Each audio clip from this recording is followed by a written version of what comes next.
Կոմիտասի Պողոտայի դանդաղ երթևեկությունից դուրս եկած վարորդներից շատերը այստեղ Ռուբինյանց փողոցում փորձում են ցուցադրել իրենց ավտոմեքենայի շարժիչի ողջ հզորությունը։ Ոչ միայն ադրենալինի սիրահարները, այլև օրինապաշտ վարորդները, սակայն մայիսին անակնկալի եկան, երբ պարզվեց, որ այստեղ թույլատրելի արագությունը 40 կմ/ժ է, այլ ոչ 60, ինչպես քաղաքի շատ փողոցներում։ Թույլատրելի արագության նշանը կար, բայց վարորդներն այն չէին տեսնում։ Ձեզ որտեղ է ձնակը։ Այն կողմի երթևեկող մեքենան ախպերը ձնակը չի տենում։ Երթևեկությունը մինչև 40 կմ/ժ սահմանափակող ցուցանակը փակել էին ծառերի ճյուղերը։ Հիմա դրանք կետել են, անհետացել է նաև նշանը։ Էլեկտրեսյան վրա դրա մասին հիշեցնում են միայն զոդման հետքերը։ Հիմա 60 կմ։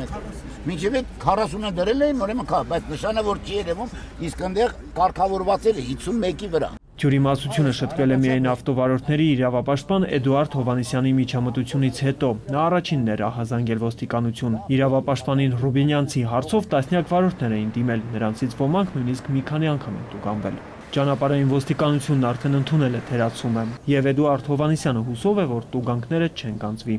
Այն առաջի դիմումները, որ ուղարկել ենք իրանց, սպասում ենք այդ դիմումների պատասխանին։ Մենք կարծում ենք, որ ճանապարհային ոստիկանությունը կբավարարի այդ։ Ավտովարորդների իրավապաշտպանն ասում է, արագության սահմանափակումների մասին ոստիկանությունը պետք է տեղեկացնի վարորդներին։ Այլապես ճանապարհային երթևեկության նոր նշանների մասին քաղաքացիները հաճախ տեղեկանում են միայն տուգանվելուց հետո։